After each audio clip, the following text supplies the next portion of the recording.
The first two Alien movies aren't just classics, they're horror royalty.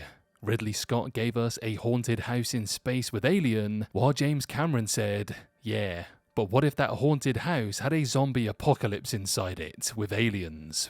The result, xenomorphs cemented themselves as cinema's all-time nightmare fuel. So when Noah Hawley announced Alien Earth for FX, fans braced for the return of our favourite intergalactic killing machines. And while the practical effects are phenomenal, seriously, you can almost smell the acid blood. Shockingly, the Xenos aren't even the scariest thing anymore.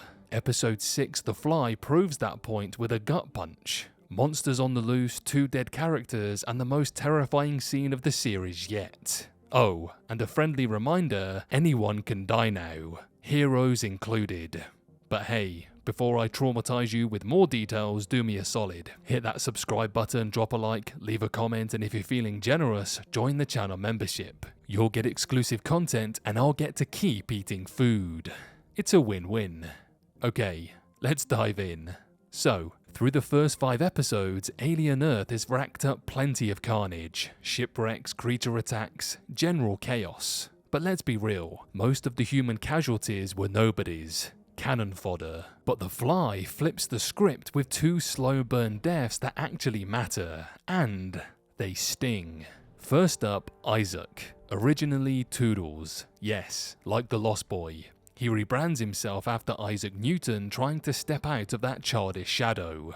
The problem? He is still a child upstairs, just in an adult body, and that naivety is exactly what dooms him. While Kirsch is off helping Boy Cavalier wheel and deal with Yutani, Isaac gets left with a very bad chore, feeding the alien specimens. Spoiler, child brain plus alien daycare is not a safe combo. When the food tray malfunctions, Isaac strolls into the enclosure like he's checking on a puppy, not a flesh-melting nightmare bug.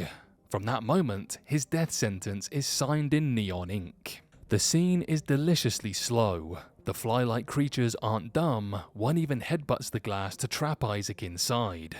Predator meets prey. Isaac isn't Wendy. He cannot rip a xenomorph's head off with his bare hands. He gets dissolved by acid spit, his face melting away before the creatures drink him dry. Brutal, but what really breaks you? Realizing you just watched the death of a child, not just a synthetic. Death number 2 belongs to Arthur, and it comes courtesy of Slightly. With Morrow whispering in his mind, Slightly's forced to serve up a human for a facehugger, or else his mum dies. Classic evil coercion.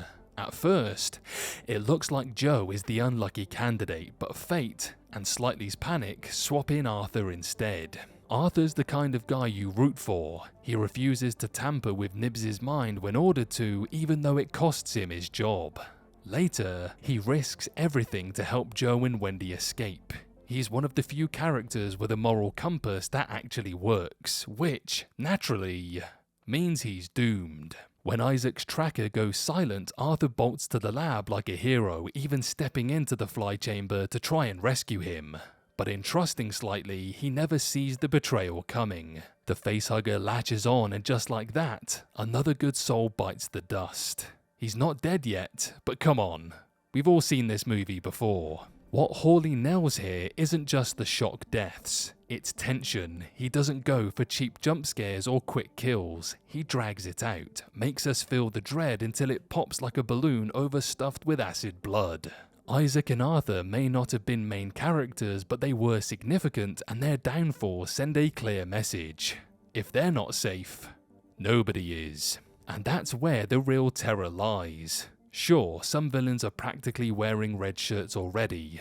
Atomane's is toast, and Boy Cavalier's demise would be delicious to watch, but the heroes, they're on the chopping block too.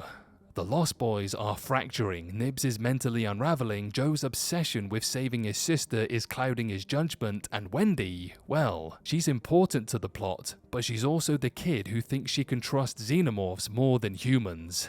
That's not gonna end well. Meanwhile, the real MVP of nightmares isn't even a Xeno, it's T. Ocellus, the sheep with the watchful, calculating eye, just sitting, waiting, thinking. That thing is scarier than half the monsters we've met so far, and the second it breaks free, it's game over for everybody. So buckle up, Alien Earth has 2 episodes left, and if The Fly has taught us anything, it's this.